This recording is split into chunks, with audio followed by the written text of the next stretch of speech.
¿Por qué no llega el avivamiento? Leonardo Ravenhill. El despertamiento tarda porque Hannah definió el cristianismo de un modo muy sencillo.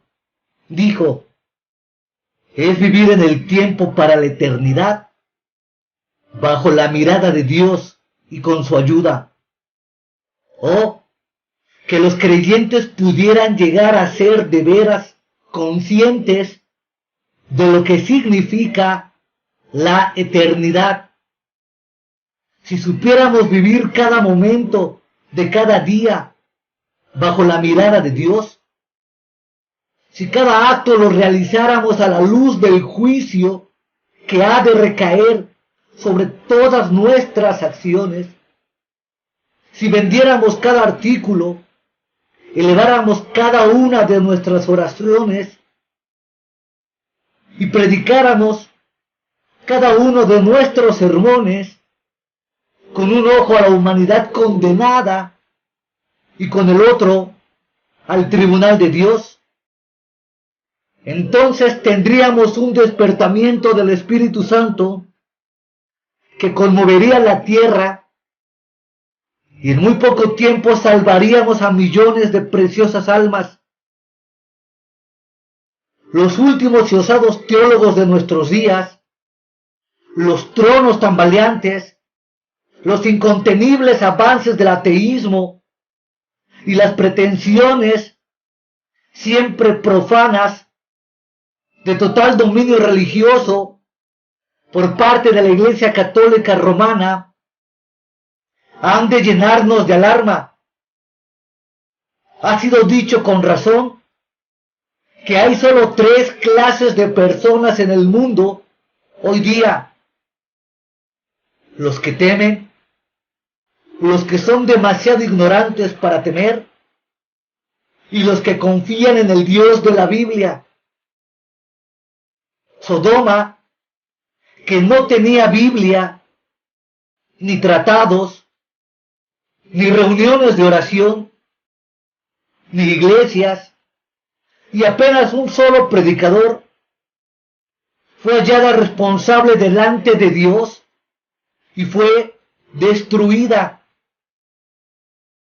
¿Cómo pensáis que escapará América e Inglaterra de la ira del Todopoderoso? El hecho es que la gente hoy día edifica iglesias, pero no las llena. Se imprimen millones de Biblias y muy pocos las leen. Hablan de Dios y no creen en Él. Hablan de Cristo y no confían en su salvación. Cantan himnos y solo se recrean en la música, no fijándose ni un ápice en las palabras. ¿Cómo tiene que terminar todo esto? Casi cada una de las mayores conferencias y congresos religiosos de nuestros días son la exacta reproducción de la iglesia de Éfeso. Sin embargo, se dice que la iglesia está sentada con Cristo. ¡Qué mentira! Somos efesios, sí, pero como la iglesia de Éfeso en el Apocalipsis, hemos perdido nuestro primer amor. Consentimos con el pecado y estamos faltos del primer amor. Consentimos con el pecado, consentimos con la apostasía y no la combatimos. Ante tal iglesia fría, carnal, indiferente, este mundo licencioso, amante de placeres, no se rendirá ante Dios. Dejemos de buscar excusas. La causa del descenso de la moral no es la radio ni la televisión. La culpa de la presente degeneración y corrupción internacional radica en la iglesia. Ya no es la iglesia una espina para el mundo. Recordemos que no ha sido en tiempos de popularidad, sino en los de persecución, cuando la iglesia ha triunfado. Es extraño que seamos tan simples hasta el punto de creer que la iglesia está presentando a los hombres los ideales del Nuevo Testamento, al par que vivimos de un modo totalmente ajeno a tales ideales. ¿Por qué tarda el despertamiento? La respuesta es muy sencilla. Porque el Evangelio está altamente comercializado. Los diezmos de las viudas y de los pobres son empleados en una vida de lujo por muchos evangelistas. Las grandes multitudes de oyentes y de convertidos, los saludos de autoridades, son proclamados a los cuatro vientos. Todo se hace objeto de grande publicidad, excepto la ofrenda de santidad y la ofrenda de amor. Miles de gentes engañadas dan sus diezmos, sus ofrendas, sus votos y su dinero, pensando que los receptores de las ofrendas hacen la obra de Dios, mientras lo que lo están haciendo es mantener una alta reputación para predicadores de pequeño corazón que viven al estilo de Hollywood. Hay predicadores que poseen fincas de recreo y botes para pasear en el lago, y que teniendo una buena cuenta en el banco piden mayores salarios. A tales asalariados, avarientos, ¿puede confiar Dios en un despertamiento del Espíritu Santo? Estos predicadores maniquíes que cambian de traje 2 o 3 veces al día, viviendo del dinero de sus congregantes, predican al Jesús del establo, pero ellos mismos residen en hoteles de 5 estrellas. Extorsionan a sus oyentes, haciéndoles saltar hasta el último céntimo que gastan en sus hijos, en nombre de aquel que tuvo que pedir un denario prestado para ilustrar su sermón. Llevan vestidos de última moda en honor de aquel que vestía una túnica de sencillo obrero. Comen buenas comidas en recuerdo de aquel que ayunó en el desierto. Tales obreros cristianos se creen dignos no solamente de sus salarios, sino de los intereses compuestos de sus enormes cuentas bancarias. Qué terrible será todo esto en el día del juicio. El despertamiento tarda porque ha puesto el Evangelio demasiado barato. Tenemos hoy himnos de la iglesia cantando al compás de la danza, al compás del mariachi, al compás de la cumbia, al compás del regatón. Tenemos hoy en día toda clase de música sacada del mundo y puesta a los pies de la iglesia. ¡Qué profanación! En las iglesias, en discos sagrados y por la radio, se canta de la sangre redentora de Cristo al ritmo de discoteca. Imaginaos una invocación al Espíritu Santo al ritmo de síncope. Los púlpitos se han convertido en escaparates de habilidades.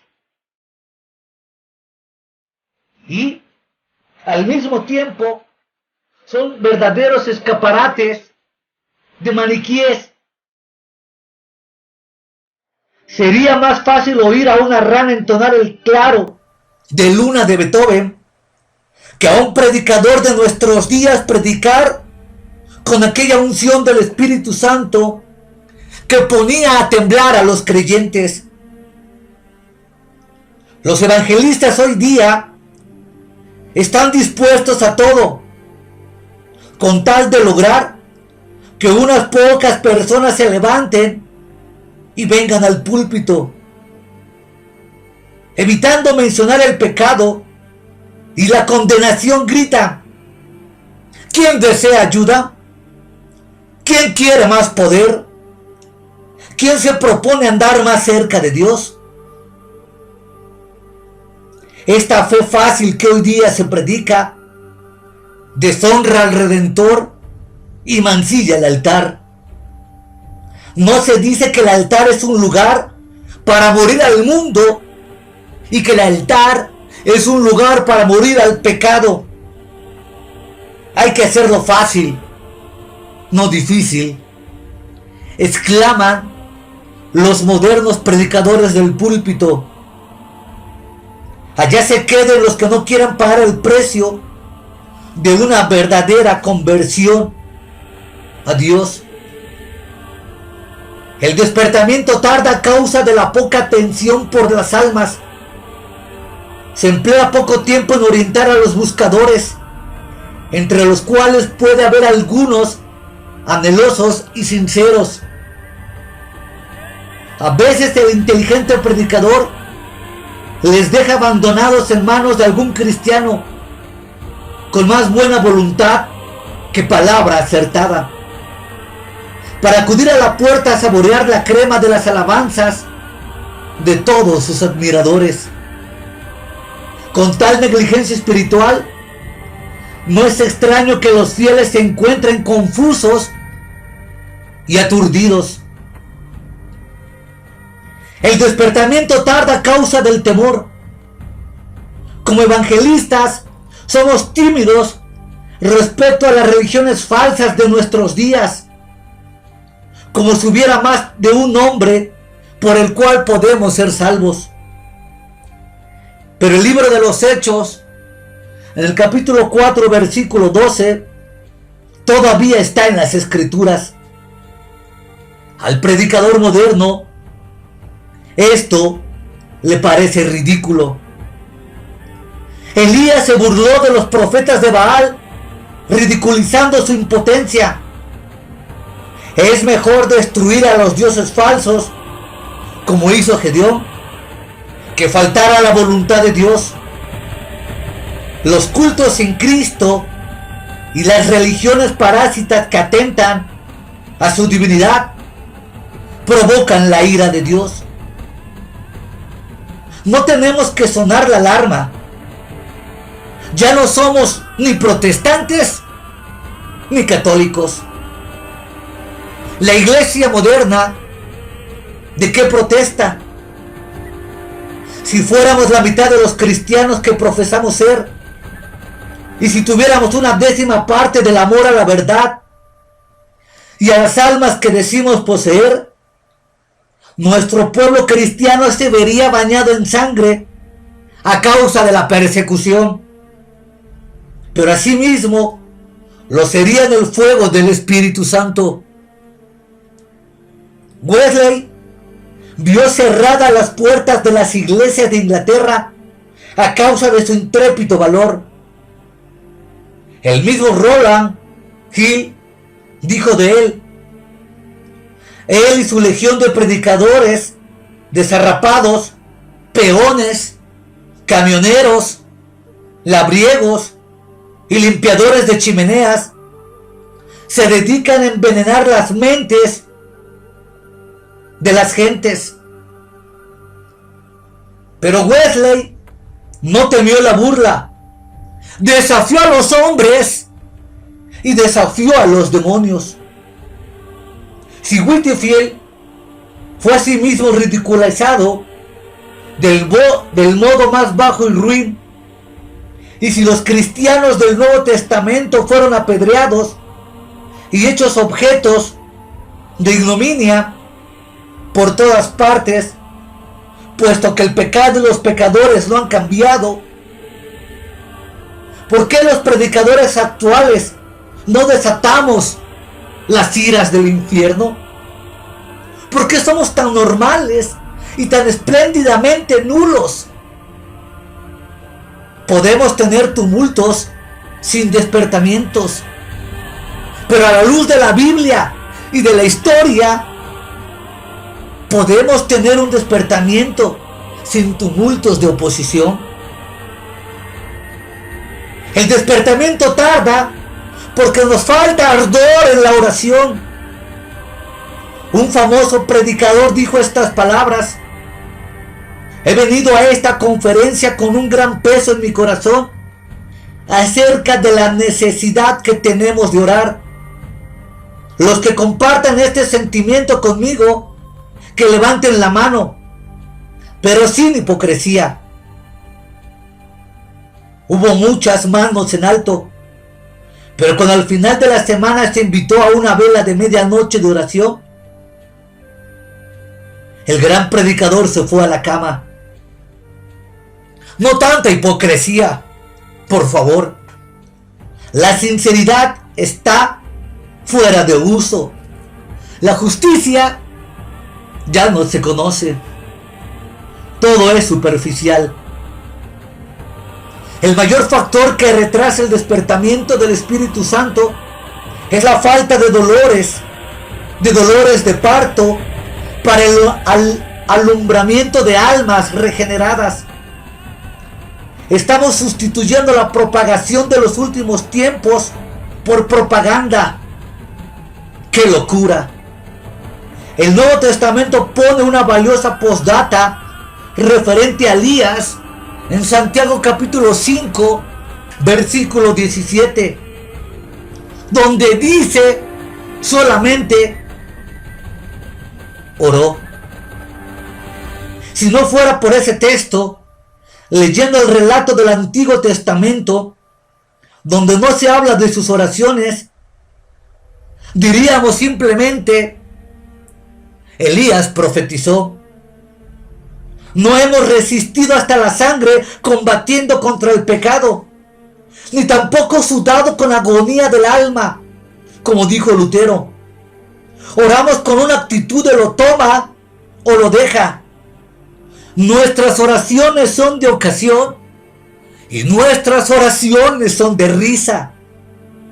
Ofrecemos lo que nada nos cuesta. Ni siquiera tenemos un fuerte deseo de aquello por lo cual oramos. Somos acomodaticios, blandos, espasmódicos e indiferentes. El único poder al cual Dios cede es el eje de la oración. Escribimos acerca del poder de la oración. Un lema innegable que puede aplicarse a la iglesia hoy día es el de: no luchamos. Desplegaremos nuestros dones naturales y espirituales. Proclamaremos nuestros puntos de vista políticos y religiosos. Predicaremos un sermón o escribiremos un libro para corregir una doctrina o edificar al hermano. Pero ¿quién asaltará las fortalezas del infierno en auténtica oración? ¿Quién se negará buena comida, buena compañía o buen reposo para liberar cautivos de los lazos de Satanás y traer trofeos de almas lavadas por la sangre de Cristo? Finalmente, el despertamiento tarda porque quitamos la gloria que pertenece a Dios. Escuchaos y maravillaos. Jesús dijo: gloria de los hombres no recibo. ¿Y cómo podéis creer, pues tomáis la gloria de los unos de los otros? y no buscáis la gloria que solo de Dios viene? ¡Afuera! ¡Afuera con todo el chismorreo por la espalda! Mi programa de radio, mi iglesia, mis libros, mis videos, mis predicaciones. ¡Fuera con todo esto! Estas presentaciones son el consabido y esperado. Los predicadores que han recibido de gracia todo lo que tienen, no solo aceptan tales halagos, sino que los esperan. Y lo que es peor, es que muchas veces, después de haberlos escuchado, nos preguntamos si valen lo que se ha dicho de ellos, si no hubiesen sido objeto del pomposo anuncio. Dios de misericordia, ¿cuán poco recibes de todo esto? ¿Por qué no cumples tu amenaza y no nos vomitas de tu boca? Hemos faltado. Estamos sucios. Te hemos fallado. Hemos arruinado tu palabra y arruinado tu santidad. Amamos la alabanza de los hombres. Señor, levántanos de esa gran caída. Bendícenos con tu quebrantamiento. El juicio debe empezar con nosotros, los predicadores.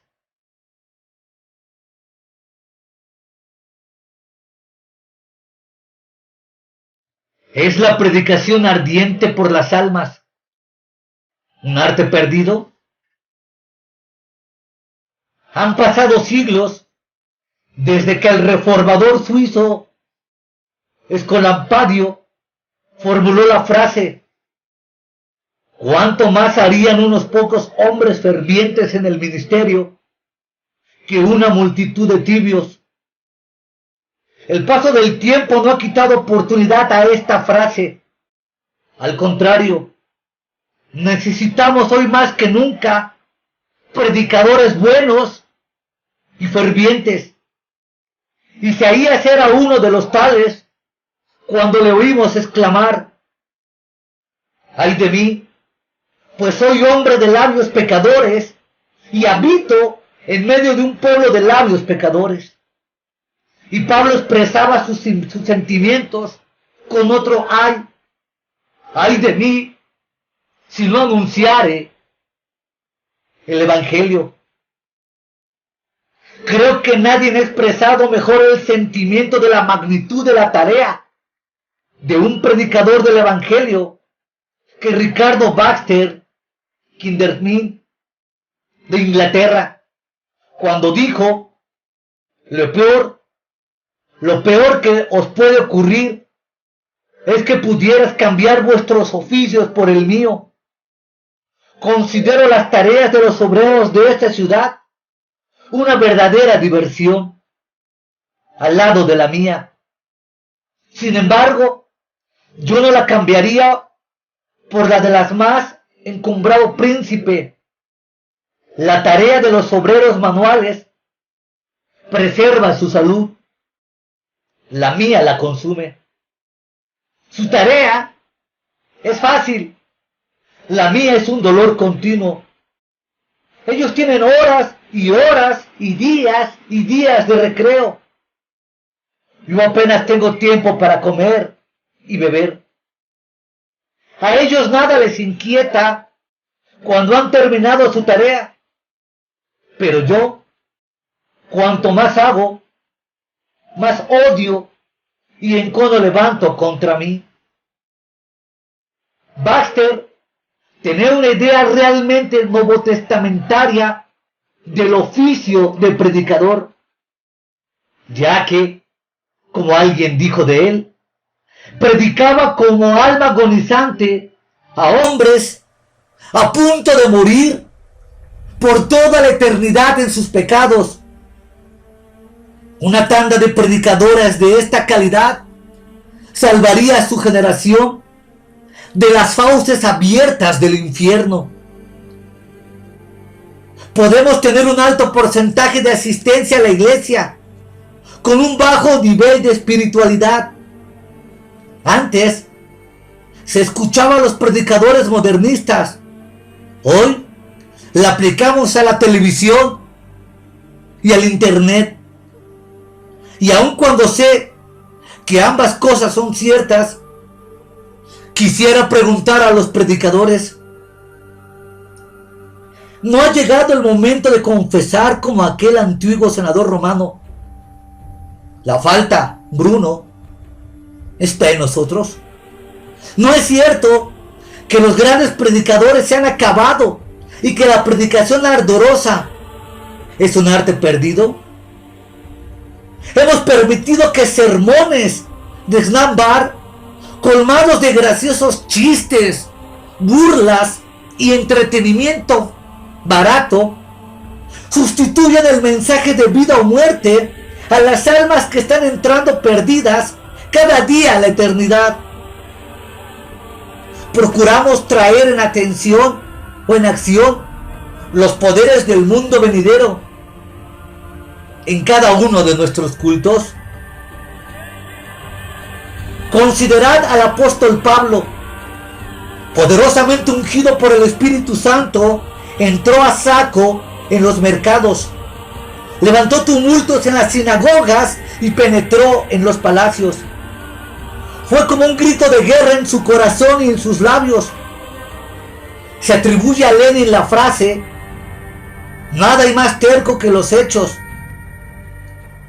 Observar la verdad de esta frase en los éxitos de Pablo y el fracaso total y absoluto de la acomodaticia generación de cristianos de nuestros días.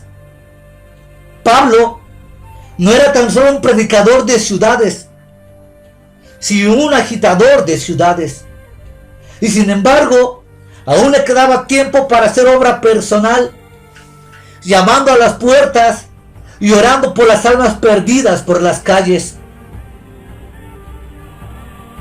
Los artistas de ayer son hoy nuestros evangelistas.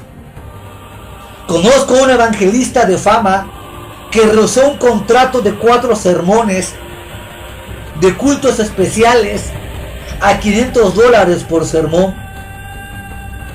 No es extraño que un pastor modernista dijera que estos evangelistas lloran en el púlpito cuando la paga es suficiente.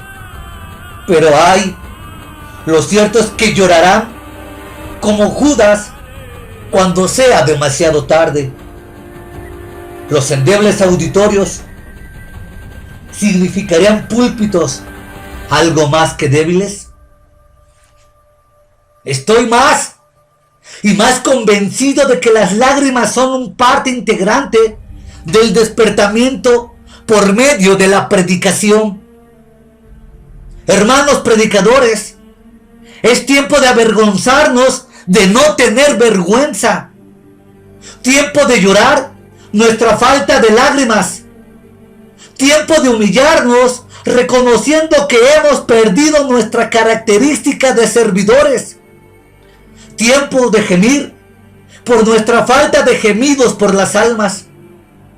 Tiempo de odiarnos a nosotros mismos porque no odiamos del modo debido al monopolio de Satanás, que es este mundo. Tiempo de reprobarnos el que no nos portemos tan bien con el mundo, que el mundo no tiene motivos para tildarnos de fanáticos. Pentecostés significa pena y nosotros tenemos placer. Significa carga y nosotros deseamos la comodidad. Pentecostés significa cárcel y nosotros lo haremos todo antes de entrar en una cárcel por amor de Cristo. Quizás si viviésemos la vida de Pentecostés, más de uno de nosotros tendría que ir a la cárcel. Fijaos que digo Pentecostés, no pentecostalismo. Y con esto no pretendo por el momento criticar a nadie.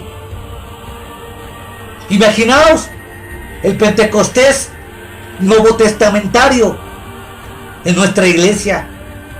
Figuraos que poseéis el poder sobrenatural que tenía Pedro, y por nuestra culpa, por haber reprendido a un hipócrita, este cae muerto, y poco después su mujer yace tan tiesa como él.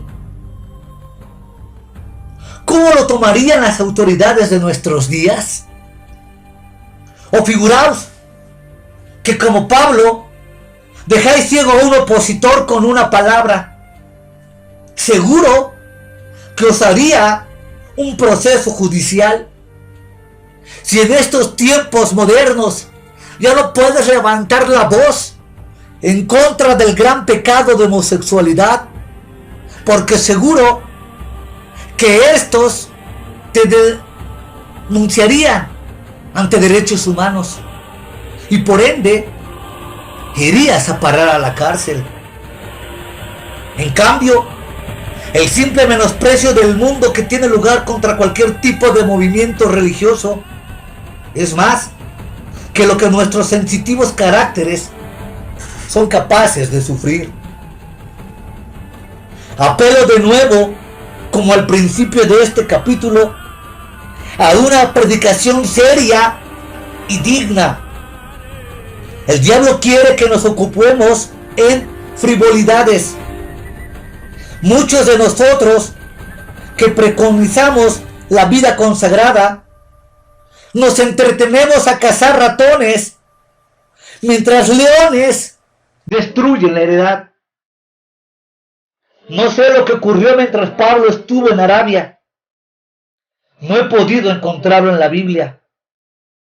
Nadie lo sabe. Parece que tuvo una visión del nuevo cielo y nueva tierra del futuro. Y sobre todo, del Señor. No lo sabemos. Pero lo que sí sabemos es que conmocionó el Asia. Puso en un aprieto a los judíos y afrontó el poder de los romanos. Enseñó a los maestros y puso de rodillas a carceleros. Este Pablo y su compañero Silas dinamitaron los muros de una cárcel romana con oración y pusieron a sus órdenes a orgullosos jefes militares. Pablo, el esclavo de Jesucristo, el alma más endurecida que Dios pudo alcanzar, conmovió provincias enteras de 3 continentes para Dios. Movió los poderes del mundo venidero. Desafió a Satanás. Nos sobrepasó a todos en sufrimientos, en desprecios y en oración. Hermanos, y otra vez de rodillas a recuperar la piedad apostólica y el poder apostólico. Basta de sermones inocuos y sin vida. Creyentes incrédulos. Cualquier día algún alma sencilla tomará el libro de Dios, la Biblia, la leerá y la creerá. Y todos nos sentiremos apurados. Hemos adoptado la cómoda teoría de que la Biblia es un libro para ser explicado, cuando es, ante todo, y en primer lugar, un libro para ser creído y para ser obedecido. Martillé en estos días por mi cerebro la idea de que hay una enorme diferencia entre conocer la palabra de Dios y conocer al Dios de la palabra. ¿No es verdad que en las conferencias bíblicas no hacemos más que oír la repetición de cosas que no sabemos de memoria y salimos sin ningún crecimiento en la fe? Quizá Dios no ha tenido jamás en el mundo un grupo tan numeroso de creyentes incrédulos como el que tienen estos días. Creyentes que niegan la justicia de Dios y que opinan que la tal no existe. ¡Ah, qué gravedad! ¡Qué vergüenza! Estamos hipnotizados por la riqueza espiritual. Sentimos inquietudes espirituales. Sí, pero son parecidas a las que quizás siente un pobre marinero cargado de deudas al pasar por encima de Lusitania, cargado de millones que podrían ser suyos. La única dificultad es la barrera de 1 o 2 millas de agua. Sin embargo, la Biblia, el libro de los cheques del Señor de la Gloria, continúa diciendo: todo es nuestro y vosotros de Cristo y Cristo de Dios. Apenas nunca asistimos a una reunión de oración sin que oigamos decir: Señor, tú puedes hacer esto, al exponer alguna necesidad particular. Pero, ¿es esto fe? No, es tan solo un reconocimiento al atributo de Dios llamado omnipotencia. Yo creo que el Dios vivo, inmutable y omnipotente Señor de la gloria puede cambiar en oro macizo esta mesa de madera en la que estoy leyendo. Cambiar el agua en vino o la madera en metal son cosas que están dentro del dominio de su poder. Pero Jesús cambió el agua en vino para suplir una necesidad. Claro está que hay necesidades siempre. Yo podría gastar 1.000.000 de pesetas sin un céntimo para mí, de tal forma que no se me hiciera avergonzar en el día del juicio, y aún quedaría necesidades. Decir que Dios puede transformar en oro esta mesa de madera no cambia la manera ni la madera en oro. Fe es creer que Dios hará lo que pedimos, sea lo que sea. Todos sabemos que la fe es una de las 3 virtudes cardinales: fe, esperanza y amor. La mayor de las 3 no es la fe, sino el amor. Pero, ¿debemos por ella olvidarla? El caso es que aquellos que ponen el énfasis en el amor tampoco poseen dicha virtud del modo debido, pues se necesita fe para tener un amor en un mundo como el que vivimos. ¿Y dónde está la fe de nuestros días? Una frase muy común es: sabemos que el Señor puede aumentar 10 veces nuestro programa de radio y estamos mirando a Él para suplir nuestras necesidades. Envíe sus cartas esta misma semana. Esto puede ser fe y propaganda, pero no es fe en Dios solamente. Nos gusta citar: mi Dios, pues, suplirá todo lo que os falta. Pero, ¿lo creemos realmente? Sin disminuir su valor, creo que se podría poner un apéndice al capítulo 11 de Hebreos, añadiendo los nombres de hombres como Taylor, Müller, Holz, Wesley, Finney, Lutero, Calvino, Spurgeon, Matthew Henry, que hicieron grandes cosas por fe. Pero en esta hora difícil, estoy cansado de oír hablar de la riqueza de nuestro Señor resucitado y constatar la pobreza de los creyentes. Y no hablo de pobreza material o riqueza material, hablo de la espiritual. Dios honra no la sabiduría ni la personalidad, sino la fe. Dios va donde va la fe, y la fe va donde está Dios. La fe localiza a Dios en un sentido que creo comprenderán. La fe une nuestra impotencia a su omnipotencia. El mundo científico ha traspasado la barrera del sonido y estamos a punto de descubrir la superación de la velocidad de la luz. Y el mundo pecador que nos rodea pretende que la cultura moderna ha roto la barrera del pecado. Ojalá que andando en una fe sencilla y simple rompiéramos la barrera del pecado. La duda retrasa y a menudo destruye la fe, pero la fe destruye la duda. El libro de Dios no dice: si puedes explicar bien la escritura, todas las cosas son posibles a quien entienda la Biblia.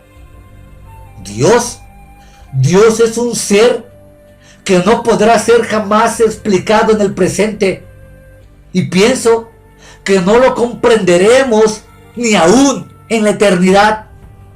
Pasarán eternidades y eternidades, y aún no podríamos comprender al Dios Santo de la Biblia. Pero el libro inmutable del cual Dios es el único autor dice: si pudieras creer, todas las cosas son posibles al que cree. Piénsalo bien. Si crees, todas las cosas te son posibles. A veces oímos decir a personas que han fallado en obtener un codiciado empleo: en este mundo no es lo que conoces lo que te vale, sino a quien conoces. La influencia es más que el saber. No pretendo decir hasta qué punto esto es una verdad en el mundo de los negocios, pero estoy absolutamente seguro de su certeza en el reino espiritual. Lo que sabemos acerca de Dios en estos días ha producido grandes hileras de libros que llenan nuestras bibliotecas. Pero una cosa es conocer acerca de una persona y otra es conocerla a ella. Pablo, no teniendo nada, lo poseía todo. Sublime paradoja. Bendita pobreza. Este buen hombre estaba cargado espiritualmente. El edificar el reino de Cristo y el escribir los oráculos de Dios nunca le envaneció. A pesar de su incomparable éxito, le hallamos a fin de su vida suspirando más por más, a fin de conocerle, dice él, y el poder de su resurrección y la comunión en sus sufrimientos, hecho conforme a su muerte. El mayor impedimento para poder traducir los creyentes las promesas de Dios en hechos reales ante la vista de los hombres es esta malhadada cosa: el yo. El yo que fue destronado y más aún crucificado con Cristo, según Gálatas capítulo 2 versículo 20. Entonces Cristo fue puesto en el trono de vida en el trono de tu vida. Y antes de poder ser limpiados y listos para que Cristo controle nuestro egoísmo, nuestro orgullo, nuestra altivez, nuestro propio interés, nuestra autocomplacencia, nuestra propia justicia, nuestra autosuficiencia y todo lo demás, es necesario que el yo muera enteramente. Con poco importa lo que uno es ante los hombres, ni lo que sabe, sino lo que es ante los ojos inescrutables de Dios. Si desagradamos a Dios, ¿qué importa agradar a otros? Una cosa es lo que somos y otra lo que podemos ser en unión de Cristo. Yo estoy muy poco satisfecho de mí mismo, hermano oyente. Si tú has llegado, como dice Pablo, ten piedad de este hermano débil y ora por mí. Hay una fe justa, natural, intelectual y lógica, y hay una fe exclusivamente espiritual, que vale la pena predicar la palabra si al presentarla no hay fe iluminadora para hacerla vivir. La letra mata. ¿Juntaremos la muerte a la muerte? El más grande benefactor de esta generación será alguna persona que con su firme fe evangélica atraiga el poder del Señor. Permanece la promesa. El pueblo que conoce a su Dios se esforzará y hará hazañas. Si alguno de nosotros conoce verdaderamente a Dios, prepárate, Lucifer.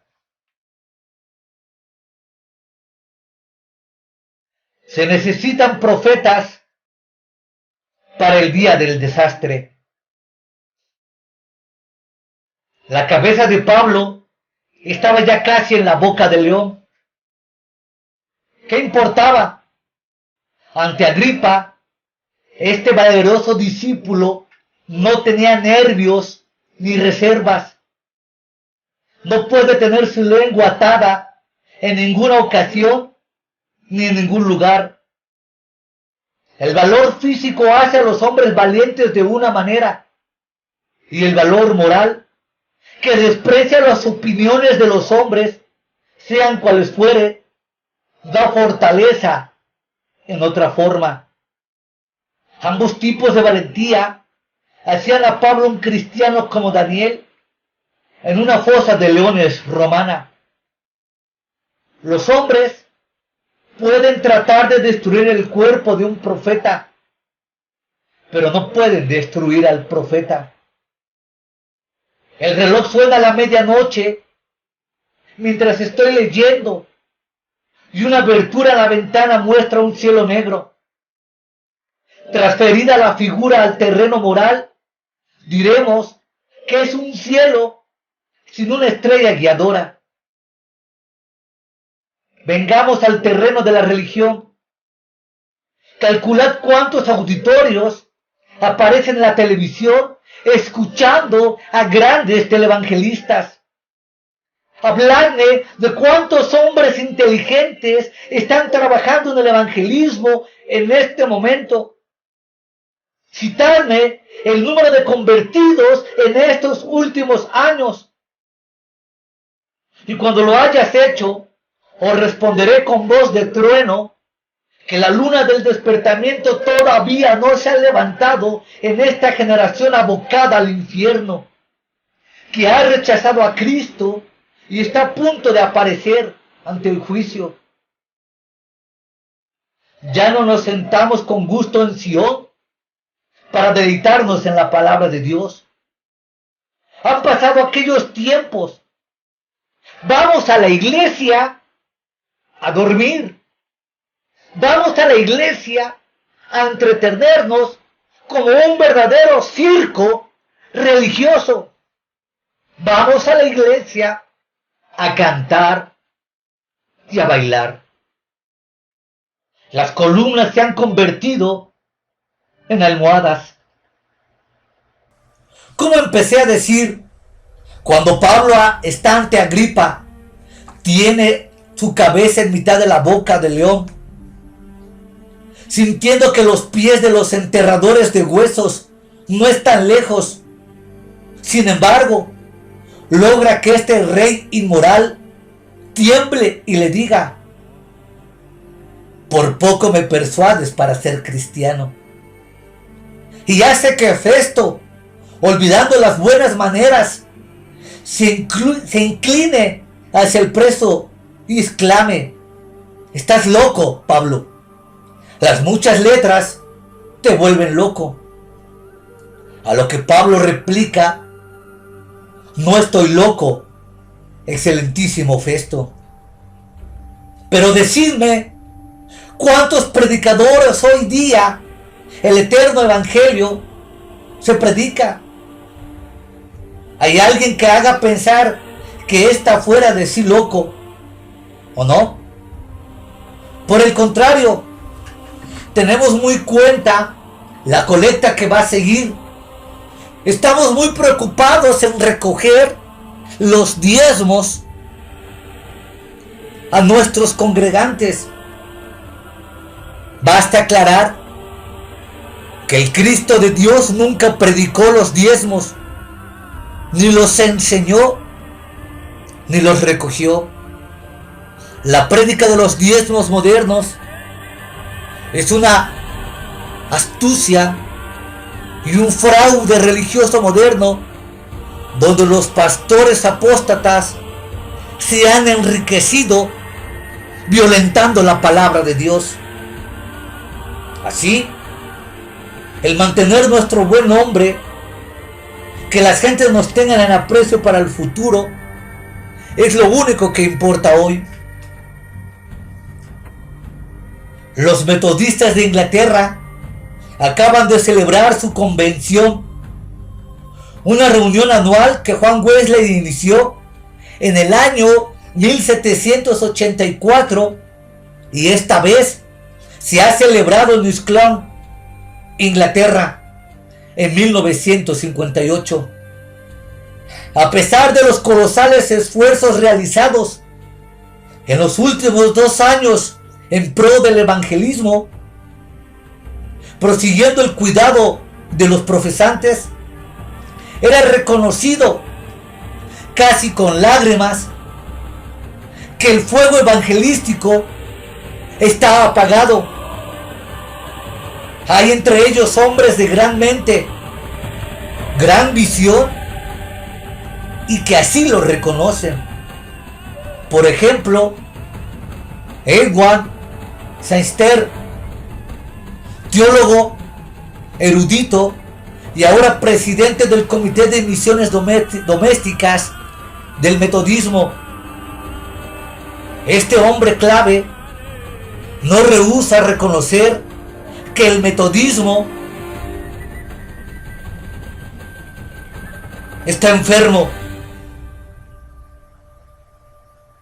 Y algunos añaden: está moribundo.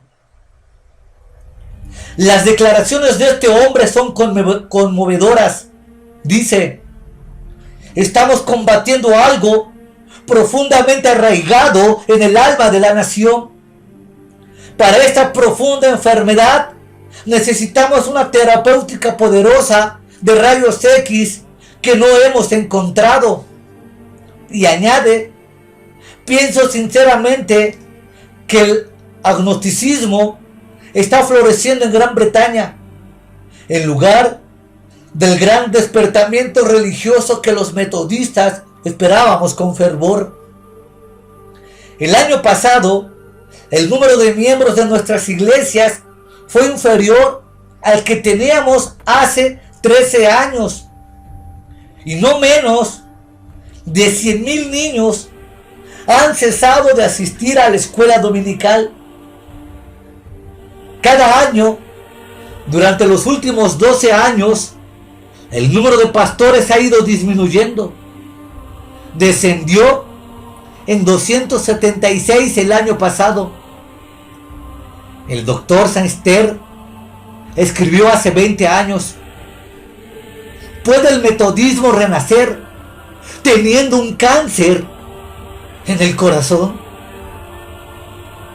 Edwin Saint-Ster termina su lamento diciendo: por lo menos, si aunque fueran pocos en número, fueran nuestros miembros enteros en condición, pero aún los que se sientan en los bancos de las iglesias han de sostener una batalla para mantener su fe. Y los metodistas de Inglaterra no son los únicos en esta tragedia. Decidme, australianos, ¿no es esta también nuestra tribulación? ¿Y qué de la África del Sur? ¿Y qué de la América del Norte? ¿No hoy también merma? En América tenemos siempre un alto porcentaje de asistentes a las iglesias, pero lo mismo ocurre con los judíos, los católicos y los testigos de Jehová. Y no debemos olvidar que las cárceles están a rebosar y en las salas de espera de los tribunales de divorcio la gente tiene que estar en pie. Hombres amables, pero duros y sanguinarios, gobiernan en muchos lugares de la tierra. Como dijo cierta reina de Inglaterra: ¿cómo duele la cabeza que lleva una corona? El clamor de los asesinados debe ser: ¿no vengará, Señor, nuestra sangre de los que moran en la tierra? Pero el de los vivos para Dios y con Dios debe ser: hazme justicia de mi adversario. ¿Y no vengará Dios a sus elegidos que claman día y noche? Seguramente se está aproximando la hora cuando la gracia será imposible y la venganza inevitable. Al que mucho le ha sido dado, mucho le será vuelto a pedir. Millones andan en tinieblas porque no han recibido la luz, pero las democracias son muy culpables de que, teniendo luz, la han puesto debajo del almud o yace en la cama del perezoso. Seguramente este pecado tan semejante al de Sodoma merece el juicio de Sodoma. Esta fue la iniquidad de tu hermana Sodoma, dice Ezequiel 16:49. Orgullo, hartura de pan y abundancia de pereza. Necesitamos profetas para este día de ruina, que se acerca. Santos hombres de Dios dispuestos a hablar como sea, movidos por el Espíritu Santo. Si Él no puede mover a los predicadores, mejor sería cerrar las puertas de todas las iglesias. Pero Él los moverá. Ni Gedeón ni ningún otro habrían tenido dificultades a causa de sus visiones o buenos deseos. Son los actos los que atraen la ira de los poderes ofendidos de este mundo. Que Gedeón se deslice por la noche y corte los árboles del bosque de Baal, y se manifestará la furia del infierno. Que Juan el Bautista llame a los escribas y fariseos generación de víboras, y acusa a Herodes de adúltero y habrá firmado su sentencia de muerte. Ciertamente, necesitamos profetas así para este día de ruina. Mirad solamente cómo aumenta el interés por las sectas falsas. La revista Newsweek dice que Homero Nor, presidente de la Sociedad y de Tratados de la Torre del Vigía, ha tomado el estadio de baloncesto Yankee esta semana para reunir a 150,000 testigos de Jehová en una magna convención, la mayor jamás celebrada en este país, lo que es una señal de su crecimiento. El 8º día de conferencia terminará con el bautismo de 4,600 obreros fanáticos e ignorantes que sin paga de ninguna clase recorren tierra y mar con su religión humana, basada sobre una intencionada perversión de la Biblia, para hacer a cada convertido un hijo del infierno 7 veces peor. Comparar esto con lo que acabamos de exponer acerca del descenso en el número de ministros de cristianos en Inglaterra, y que hoy los cristianos modernos se ufanan de llenar grandes estadios deportivos en convenciones cristianas. Habría que recordarles que sinceramente ninguno de los cientos de miles que se reúnen en esos estadios deportivos son genuinamente cristianos. Puede este bien organizado pero paralizado sistema llamado cristianismo sanear la tierra por más tiempo. No es verdad lo que dice Stenger, que no ha llamado cura y no ha hallado cura para la profunda enfermedad espiritual que afecta a la nación. Pero ¿no sería mucho más honrado decir que nos hemos estado burlando de los métodos del tiempo antiguo de proclamar arrepentimiento, regeneración y santificación? Sin embargo, tengo aferrado en mi corazón un consuelo inquebrantable que quiero compartir con nosotros. Cuando Dios envíe un despertamiento del cielo, deshará en pocas semanas el daño que el modernismo y la iglesia blasfema ha hecho durante muchos años. Los apóstatas modernos y los falsos predicadores cobardes dejarán de existir. La oleada del Espíritu barrerá a estos engañosos doctores de teología y caerá por los suelos del edificio que han construido de humanas interpretaciones de la Biblia y que la han profanado. La cabeza de la humanidad está enferma y el corazón doliente. Estamos llegando al final de la línea en el mapa de los planos humanos. Todo está a punto para la destrucción atómica. El infierno ensancha su boca para tragar los despojos que han dejado los destructores modernistas al cambiar el evangelio de la sangre de Cristo por el plato de lentejas del llamado alto cristicismo.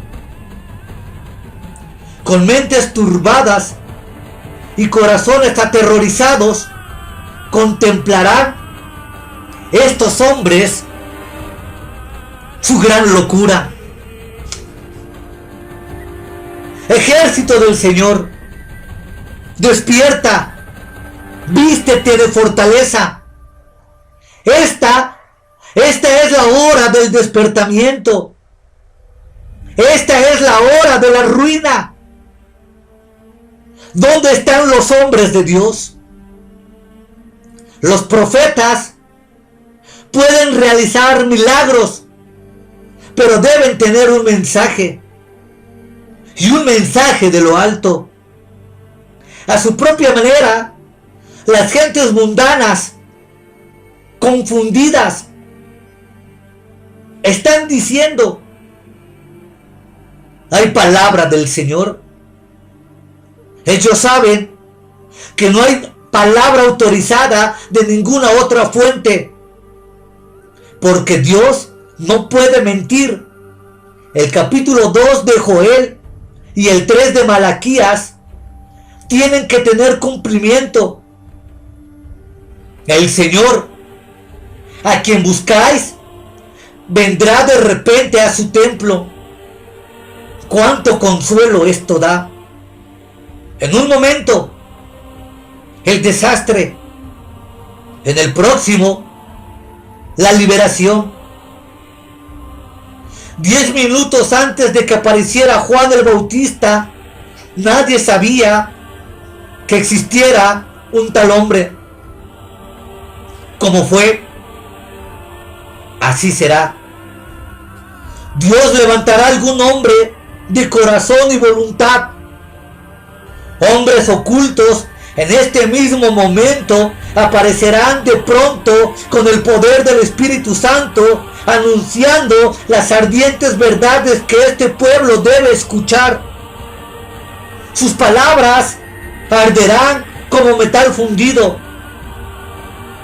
Dios espera con gran paciencia. Pero cuando Él se levante, ¿quién podrá estar ante el día de su venida? Frente a la obra del Espíritu, los hombres que en estos momentos están juntando iniquidad con una cuerda carcomida, se inclinarán como un trigo ante el viento. ¡Oh! Que Dios acelere el despertamiento en las iglesias que duermen, en China, en Rusia, en Alemania, en África, en América Latina, en Corea del Norte, en países roídos por el fuego del pecado y por su ateísmo activo. Por una parte, ellos lo necesitan grandemente. Por la otra, nuestras naciones libres necesitan ser provocadas. Como Jonás sintió envidia de los ninivitas. Faraón se rindió finalmente bajo el asalto de 10 plagas y los israelitas fueron llevados por Moisés a la victoria. Hoy día tenemos más de 10 nuevas plagas. Plagas más siniestras, efectivas y poderosas que aquellas, porque son mundiales y no limitadas a Egipto. Sin embargo, ni aun estas 10,000 plagas han ablandado los corazones de los hombres modernos, sino que los han endurecido. ¿No veremos ningún Moisés moderno?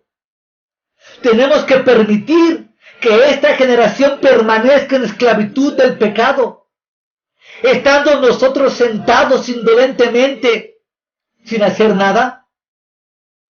Tenemos que ser meros espectadores que esta tremenda cabalgata en la cual Lucifer lleva encadenados a su carro infernal a tantas almas por el camino ancho de la oscuridad eterna. Necesitamos volver a descubrir el secreto de aquellos benditos hombres de quien dice la palabra de Dios. Ganaron reinos, cerraron bocas de leones. Para este día de ruina, nuestro pálido, enfermo y paralizado protestantismo necesita ser llenado de Dios y guiado por hombres de Dios. Se necesitan profetas del Señor.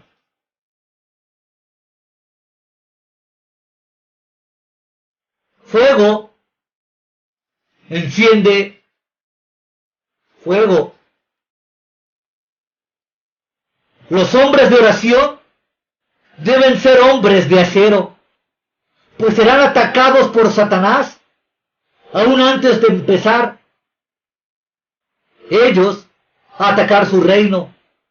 La oración, que consiste en llenar un formulario dirigido al Creador del universo, es solo la parte más pequeña de una labor que tiene muchas facetas. Todo lo demás, en la vida cristiana, la oración puede venir a ser coja. La oración no es un sustituto del trabajo, del mismo modo que el trabajo no puede sustituir la oración. El libro El arma de la oración de M. Bones dice: es mejor descuidar el trabajo que la oración. Y en otro lugar, los oyentes más eficientes en esparcir el conocimiento de Dios, que establecen su obra sobre la tierra y ejercen de muralla contra las amenazantes alas del mal, han siempre sido los líderes de la iglesia, que son a la vez personas de oración. Dios confía en ellos, les emplea y les bendice. Seguramente el despertamiento tarda porque la oración decae. Nada temen más Satán y el infierno que los hombres que oran. Una vida eficaz no es necesariamente una vida larga. Un hombre que muera a los 20 años puede haber hecho como si hubiese vivido un siglo. La libélula deja con gran esfuerzo su cáscara y se adorna con brillantes alas de zafiro para el viaje de su vida, que dura tan solo unos pocos días. Pero no hay flores de la tierra más bellamente azules que el color de su coraza. Así, en la esfera espiritual, los más preciosos vestidos del alma son confeccionados en la cámara de oración y teñidos en los trabajos que completan los sufrimientos de su cuerpo, que es la iglesia. Los colaboradores de Henry Martyn, que envidiaban su espiritualidad, uno de ellos dijo: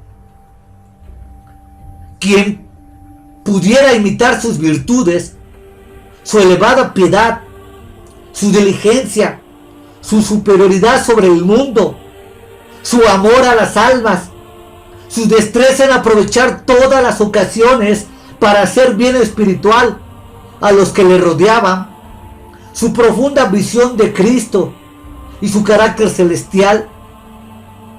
El propio Martyn dice de sí mismo: los caminos de la sabiduría me parecen más dulces y razonables que nunca, y el mundo más insípido y decepcionante.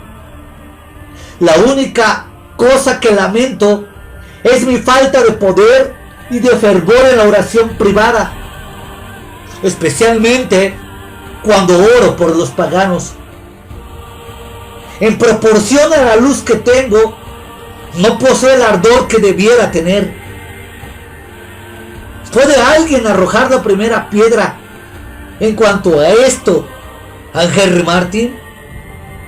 ¿No tenemos todos nosotros que confesar que nos falta un profundo ardor en la cámara secreta de la oración? Por propia naturaleza, el fuego produce fuego. Si hay combustible a su alcance, el fuego lo convierte en más fuego. Ved, una pequeña llama, cuán grande fuego enciende, dice Santiago.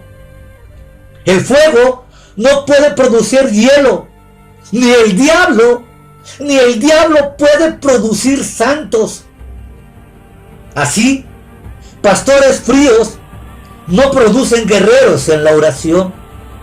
Sin embargo, una pequeña chispa puede prender fuego a una ciudad. De una vela pueden encenderse 10,000. De la perfecta vida de oración de David Brainerd, prominentes ganadores de almas han recibido su fuego inicial. Guillermo Caley leyó la biografía de Brainerd y se encendió un fuego en el pecho del joven que le trajo a la India. De la llama de Brainerd se propagó a sí mismo la luz por la voluntad de Dios en el corazón de Payson. De la misma forma, la lectura de este maravilloso libro de Leonardo Ravenhill, ¿por qué no llega el avivamiento? Se está encendiendo un fuego en mi corazón que aviva las llamas de la eternidad. Simplemente del diario de aquel que vino a ser dolorido apóstol de la India norteamericana, recibió Payson la inspiración que le hizo principiar a los 20 años una vida de oración que casi eclipsó la de Brainerd. Otra grande en oración que siguió los pasos de Brainerd, terminando, fue una vida bien madura a la edad de 29 años, que fue la de Roberto Murray. Este gigante en la oración fue magnetizado para realizar el más grande de los oficios que una alma humana pudiese ejercer. Otra alma grande, la de Jonathan Edwards, que fue testigo de las lágrimas de su hija mientras el cuerpo de Brainerd se consumía bajo la tuberculosis, escribió: doy gracias a Dios de que me permitió en su providencia que Brainerd muriera en mi casa, de modo que yo pudiera escuchar sus oraciones, ser un testigo de su consagración y sentirme inspirado por su ejemplo.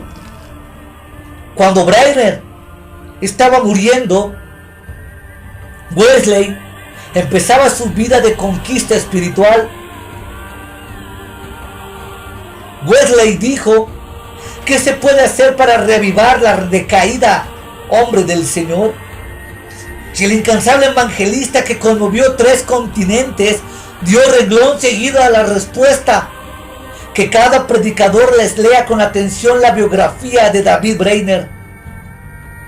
Así que tenemos en línea a Payson, a McChain, a Kaiden, a Edwards y Wesley. Todos ellos hombres de renombre en la obra de Dios, que encendieron su llama espiritual y son todos deudores al enfermo Brainerd.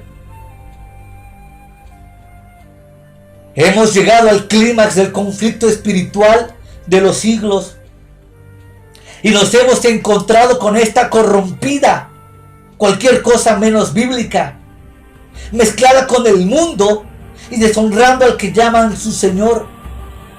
La iglesia moderna, los cultos modernos y los grupos religiosos protestantes o evangélicos o cristianos son un verdadero fraude a la justicia y un verdadero fraude a la piedad.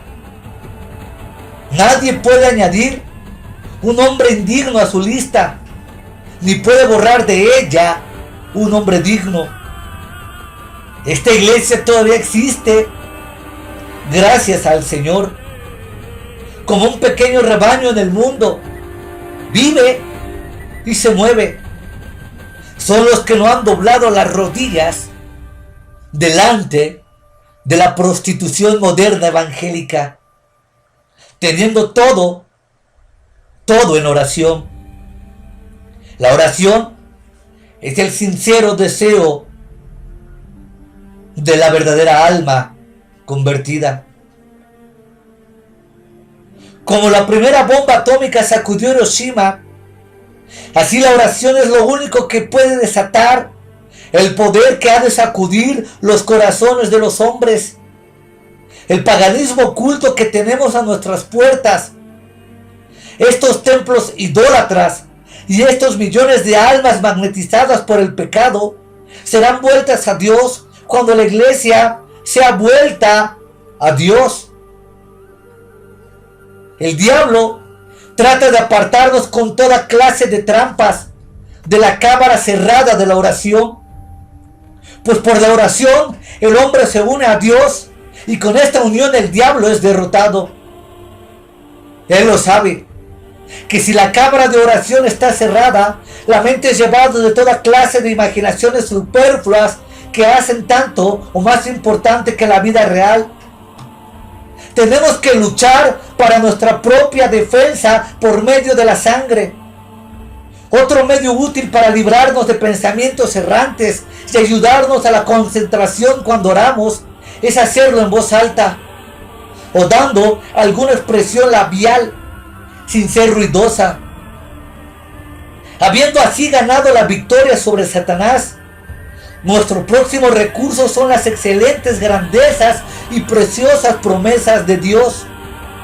En ellas tenemos un fundamento firme y concreto. Se trata de negociar con el mismo cielo. Por ellas, Dios se compromete, cumple su palabra y espera que le honremos obedeciéndole. Así, tenemos una guerra, no con Dios, sino contra las potestades infernales, pues Satanás sabe que se deleita en los perdidos. Las almas de los hombres son sus más apreciados tesoros. Almas condenadas, dudosas, desobedientes, enfermas, almas de jóvenes y viejos, almas de borrachos, de gentes religiosas, pero no regeneradas, son gobernadas por él con diversos grados de dominio. Almas con diversos grados de espiritualidad son los principales objetivos de sus agudas saetas, pero el escudo de la fe las quebranta y rechaza, librándolas de todo daño. Gracias al Señor, la oración no es suficientemente defensa, sino el escudo de la fe. La oración es nuestra arma secreta. Parece secreta para muchos del pueblo de Dios. ¿Quiénes de nosotros, a pesar de lo mucho que hemos leído en favor de la oración, pueden alabarse de practicarla de algún modo debido? No somos capaces de vencer a Satanás por medio de la oración. Cristo lo hizo hace 2000 años. El maestro en el arte de la oración dijo: os doy potestad sobre todo el poder del enemigo. Esta es la victoria. El alma es levantada mediante la oración. Al principio parece que el tiempo corre lentamente. No sabemos qué decir. Luchamos y luchamos desesperadamente para concentrar los pensamientos en Dios y enfocarnos a la mente eterna. Es un arduo trabajo, duro, difícil, que apenas conseguimos 5 o 15 minutos doblando nuestras rodillas delante del Dios eterno. Esto es algo que un servidor tiene que confesar. Pero consciente estoy que el alma es levantada mediante la oración. Así sé que tengo que invertir más tiempo en mi vida privada de oración. Además, la oración enternece el alma y da la fuerza y la luz para llevar una vida de completa obediencia. Generalmente no oramos por aquellas personas a las cuales criticamos, ni criticamos a aquellas por las cuales oramos. La oración es un profundo pecado que he cometido en su descuido. Que Dios me perdone y me sane de este enorme cáncer. La oración es el detergente del pecado. Ya sé que lo que limpia del pecado es la sangre de Jesucristo, pero es por la oración que actúa poderosamente la sangre que fluye de las venas de Emmanuel y opera una gran limpieza mediante el Espíritu Santo.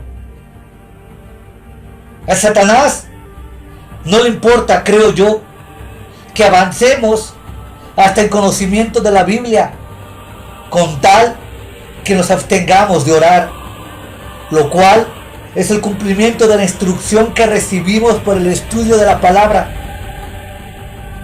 ¿De qué sirve tener mayor conocimiento si tenemos corazones más ruines? ¿De qué vale más aprecio de los hombres si nos falta el de Dios? ¿Qué importa la higiene física si tenemos la mente sucia? ¿De qué vale la piedad externa si tenemos carnalidad en el alma? ¿Qué importancia tiene la fortaleza física si padecemos flaqueza espiritual? ¿De qué sirve la riqueza si tenemos pobreza espiritual? ¿Quién puede complacerse en la popularidad humana si es desconocido en las regiones del espíritu? ¿Quién puede complacerse en la popularidad humana cuando es desconocido en el infierno? La oración es el remedio para esta clase de paradojas. El alma que quiere librarse de la falta de espiritualidad de nuestro tiempo necesita hacerse una mente celestial mediante un andar más cercano de Dios. Y ese acercamiento solo se da en la oración. El aspirante a la riqueza espiritual y a ser oído por Dios conocerá mucha soledad de parte de los hombres y comerá el pan de aflicción. Puede que no sufra mucha oposición familiar, o puede que la sufra, pero lo que sufrirá, de seguro, es muchos conflictos del alma, de soledad, apartamiento de sus mejores amigos, apartamiento de su gran amor, e inclusive dejar todo por seguir a Cristo. A los amantes les gusta estar solos, y las mejores alturas espirituales se conquistan en la soledad. El mayor conquistamiento, el mayor secreto del corazón de Dios se da solo en la soledad.